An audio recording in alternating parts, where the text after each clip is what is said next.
ஓம் நம சிவாய. ஓம் ஓம் நம சிவாய. ஓம் நம சிவாய. ஓம் ஓம் நம சிவாய. ஜெம் டிவி நேயர்களுக்கு அன்பு வணக்கங்களை கூறிக்கொண்டு மகா சிவராத்திரி வருகின்றது.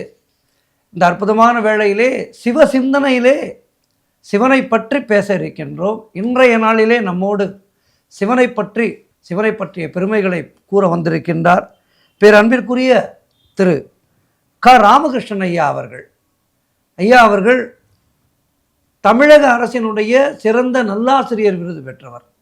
மிகப்பெரிய அற்புதமான ஆன்மீக பணியை செய்து கொண்டிருக்கின்றார். தமிழ்ச்செம்மல் ஐயா அவர்களை வருக வருக என்று வரவேற்கின்றோம். ஐயா நமஸ்காரம். ஐயா வணக்கங்கள். வணக்கம். சிவாய நமக. நீங்கள் எத்தனை வருஷமாக இந்த பணி செஞ்சிட்ருக்கீங்க? கிட்டத்தட்ட 30 வருஷமாக செஞ்சிட்ருக்கேன். சரி, ரொம்ப சந்தோஷம். சிவராத்திரி, சிவனை பற்றி பேசுகிறதுக்கே நம்மெல்லாம் கொடுத்து வச்சுருக்கணும். ஆக இந்த சிவராத்திரி எதனால் உருவாச்சு அதை சொல்லுங்க ஐயா. முதல்ல சிவராத்திரி வரலாறு 2 விதமாக கூறப்படுகிறது. ஒரு முறை பார்வதி விளையாட்டாக சிவபெருமானின் கண்களை பொத்தினாள். உலகுக்கு ஒளி வழங்கும் சூரிய சந்திரர்களான அவருடைய கண்கள் மூடப்பட்டதால் எங்கும் இருள் சூண்டதாம். உடனே சிவன் நெற்றிக்கண்ணை திறக்கவே வெப்பம் தாழாமல் தேவர்கள் அனைவரும் பயந்து ஓடினார்களாம். பார்வதி அன்றிரவு விழித்திருந்து அபிஷேகம் செய்து அவரை குளிரச் செய்தாளாம். அதுதான் சிவராத்திரி என்று ஒரு வரலாறு நமக்கு காட்டுகிறது. சாகா வரந்தரும் அமிர்தத்தை வேண்டி தேவர்களும் அசுரர்களும் இணைந்து பார்க்கடலை கடைந்தார்கள். வாசுகி பாம்பை கயிறாகவும் மந்திரமலையை மத்தாகவும் கொண்டு கடைந்த போது பாம்பு வலிதாங்காமல் விஷத்தை கக்கியது. அதை திரட்டி விழுங்கிய சிவன் மயக்கம் வந்தது போல கிடந்து திருவிளையாடல் புரிந்தார். அன்றிரவு 4 ஜாமங்களிலும் தேவர்கள் அவருக்கு அபிஷேகம் செய்து வழிபட்டார்கள். அந்த நாளே சிவராத்திரி என்று ஒரு வரலாறு நமக்கு தெரிவிக்கிறது. சிவராத்திரி என்று நடந்தவைகளை மட்டும் நாம் சிந்திப்போம். படைப்பு தொழிலை தொடங்கினார் பிரம்மா.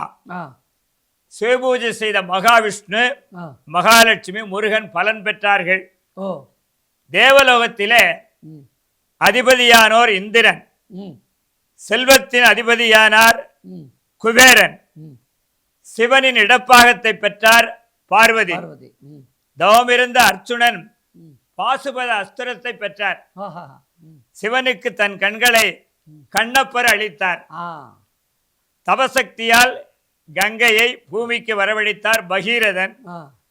மார்க்கண்டேயனுக்காக யமனை காலால் உதைத்தார் சிவபெருமான். பிரம்மாவும் மகாவிஷ்ணுவும் சிவபெருமானின் திருமுடியையும் திருவடியையும் தேடி அலைந்தார்கள். அதனாலதான் திருவண்ணாமலையில இந்த சிவராத்திரி ரொம்ப பிரம்மாண்டமா நடக்கிறது. மிக சிறப்பாக செய்வார்கள். காசி என்றதும் கங்கை நதியும் காசி விஸ்வநாதர் கோவிலும் தான் நமக்கு நினைவுக்கு வரும். ஆனால் இங்கு விஸ்வநாதருக்கு தினமும் இரவு 7:45 மணியிலிருந்து 8:30 மணி வரைக்கும் சப்த ரிஷி பூஜை நடக்கிறது. காசியில் ரிஷிகள் பூஜை பண்றாங்க தினம். அத்ரி, வசிஷ்டர், கஷ்யபர், கௌதமர், பரத்வாஜர், விஸ்வாமித்திரர், ஜமதக்னி ஆகிய 7 முனிவர்களும் சப்தரிஷி எனப்படுவார்கள். இவர்கள் வாழும் சப்தரிஷி மண்டலம் என்பது வான மண்டலத்திலே சனி உலகத்திற்கு வடக்கு திசையில இருக்கிறது. அங்கிருந்து பூமிக்கு வந்து காசி விஸ்வநாதரை தினமும் பூஜிப்பதாக ஐதீகம். இதனை குறிக்கும் விதத்தில் கருவறையிலே 7 அந்தணர்கள், அதாவது பண்டாக்கள் சொல்லுவாங்க, காசியில வட்டமாக நின்று வில்வ இலைகளால பூஜை செய்வார்கள். சிறப்பான சிவமூர்த்தங்களை நாம் தெரிந்து கொள்வோம். சொல்லுங்க.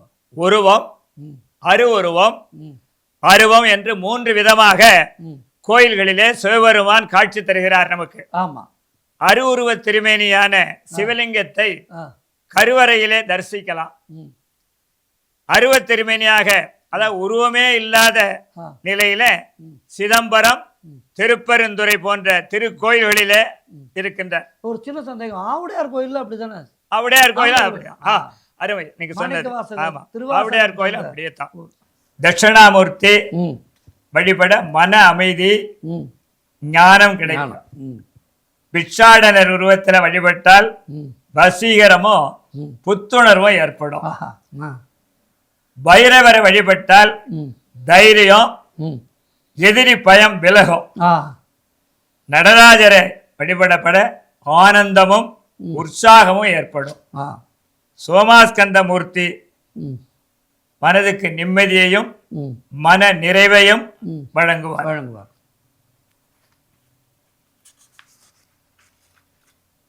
திருக்கடவுர் நிகழ்ச்சியை இந்த நேரத்தில் நாம் சிந்திக்க கருதுகிறோம். ஆ. மார்க்கண்டேயரின் ஆயுள் 16 ஆண்டுகள் ஆமா. விதி நிர்ணயிக்கப்பட்டிருந்தது. ஆமா. ஆமா. அவருக்குரிய மரண நாள் வந்ததும் ம். யமன் அவரது உயிரை கவர்ந்து செல்ல வந்தான். ஆமா. மார்க்கண்டேயர் திருநீறு பூசி ம்.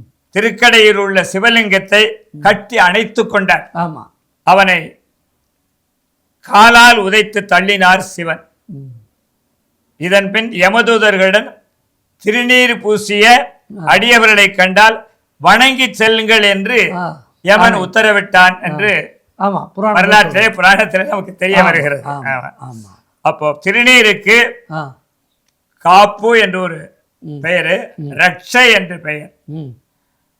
இதற்கு ரட்சை என்றால் பாதுகாப்பது, சரி. திருநீர் ம். அணிந்து கொள்வது. ஆ. முக்கியமா சொல்லணும், திருநீற்று குளியல். ஆ. அதை பத்தி தான் நான் கேட்கணும்.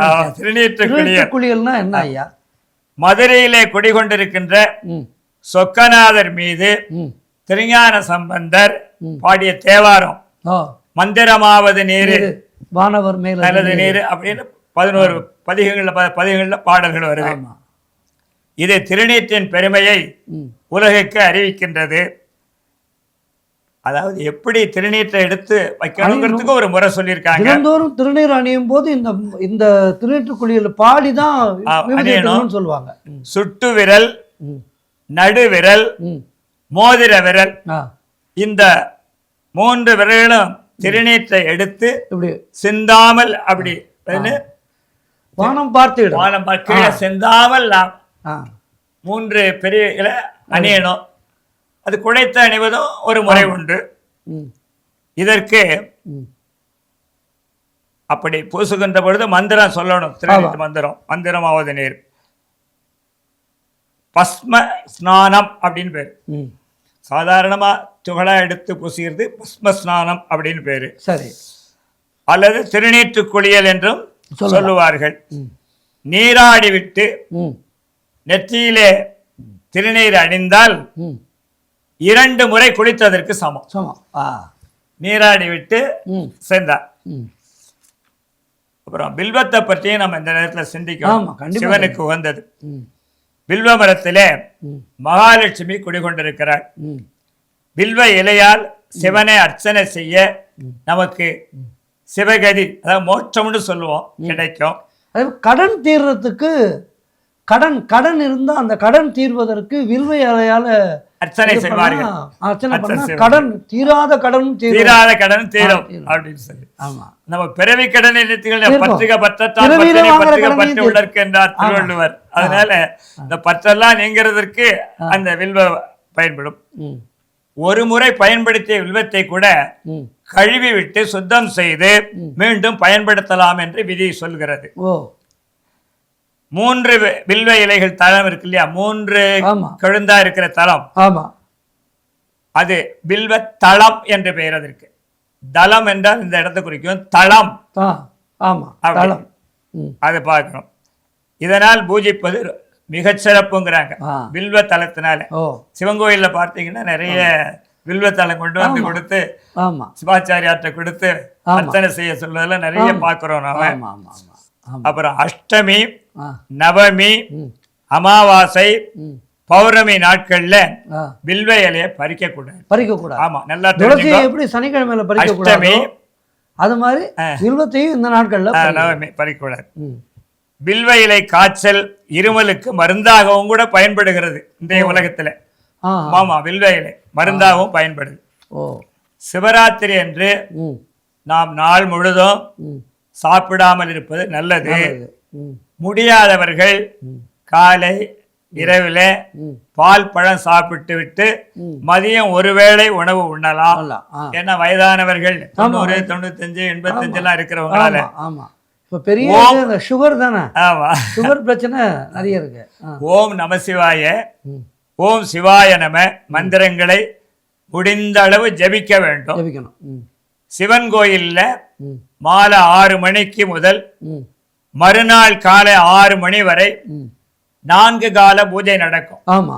4 கால பூஜையிலையும் அபிஷேகம் ஆராதனைகள் நடந்துகிட்டே இருக்கும். ஆமா. பசி தூக்கத்தை அடக்குவதன் மூலம் நம்ம ஒரு நாள் முழுவதும் அந்த பூஜையில கலந்துக்கிறதுனால நம்முடைய பசி வேறு மன தாகங்கள்லாம் அடக்கிறதுனால தீய குணங்கள்ல இருந்து நமக்கு விடுதலை கிடைக்கும். சிவராத்திரி அதுதான் ரொம்ப முக்கியம் சொல்றாங்க. தீய குணங்கள்ல இருந்து விடுதலை கிடைக்கும். மனம் வந்து அப்படியே அலைபாய்ந்துன்னு இருக்கும்.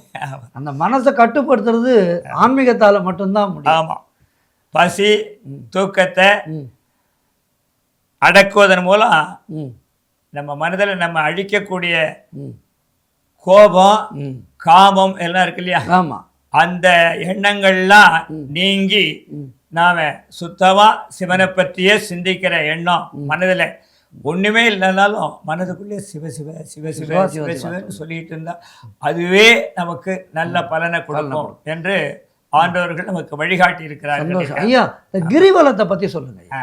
கிரிவலத்தை பத்தி சொல்லுங்க. அன்றைய நாளுடைய பெருமையை சொல்லுங்க.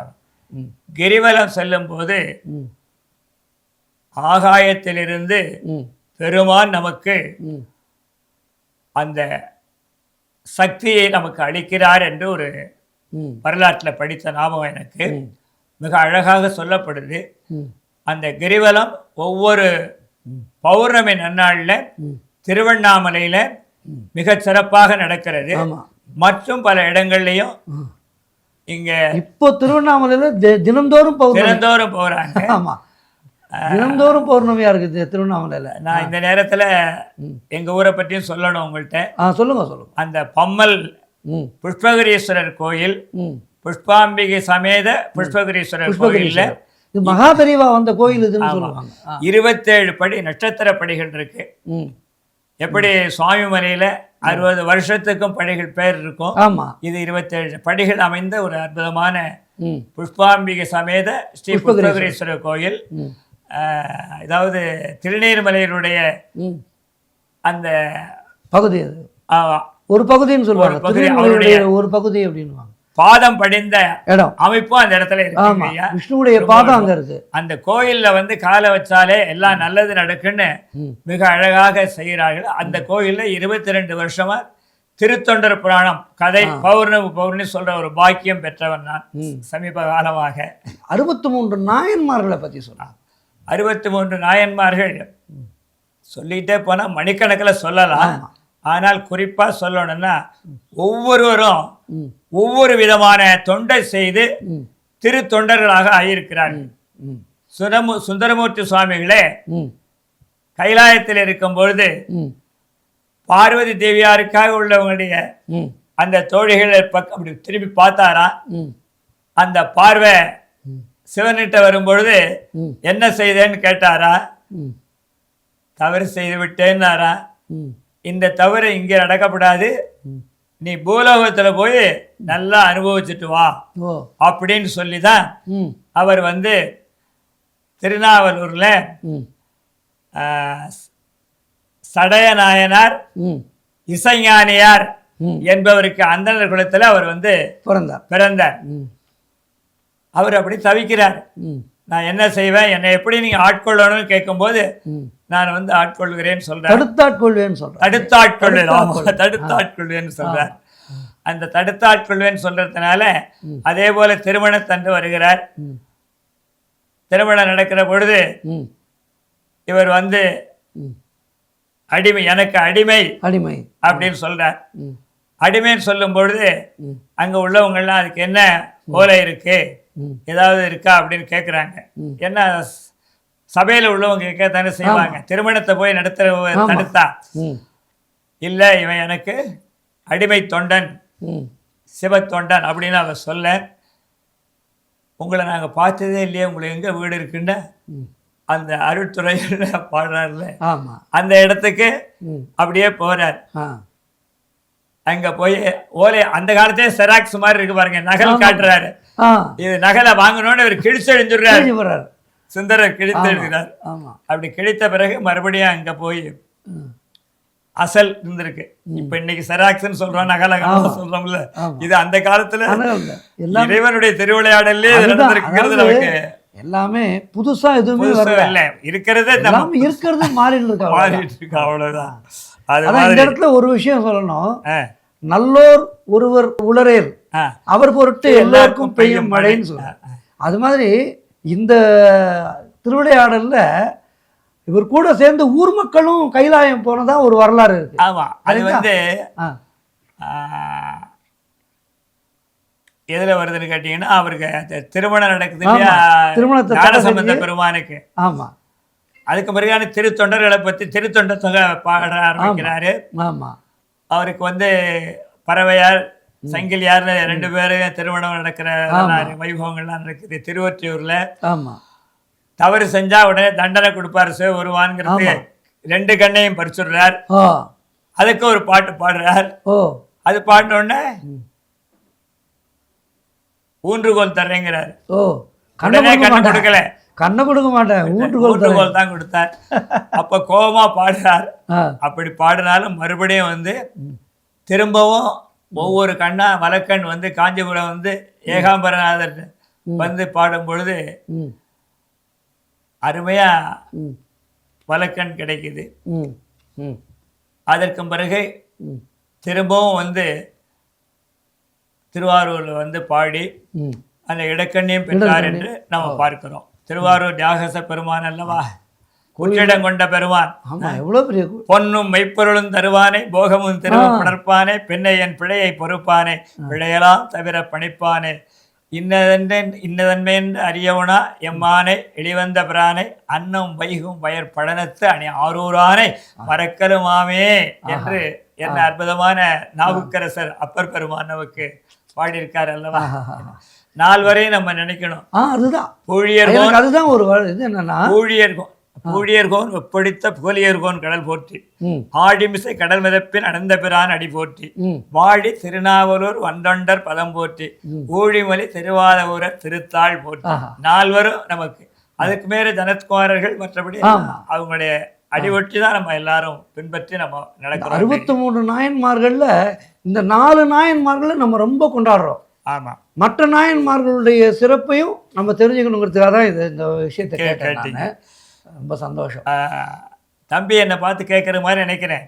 அதாவது இறைவனை வணங்குவதால் என்ன நன்மை எல்லாரும் கேட்குறாங்க. ஆமா, கவலை இல்லாத மனம் கிடைக்கிறது, ஆரோக்கியமான உடல், நிலையான செல்வம், நன்றியுடைய நல்ல நண்பர்கள், சுகத்தை அளிக்கின்ற நல்ல பிள்ளைகள், வஞ்சனை இல்லாத ஒரு தொழில பணியாளர்கள், அன்பு நிறைந்த ஒரு பெண்ணுக்கு கணவனும், அதே போல ஒரு ஆண்மகனுக்கு அன்பு நிறைந்த ஒரு மனைவியும் கிடைக்கிறார்கள்.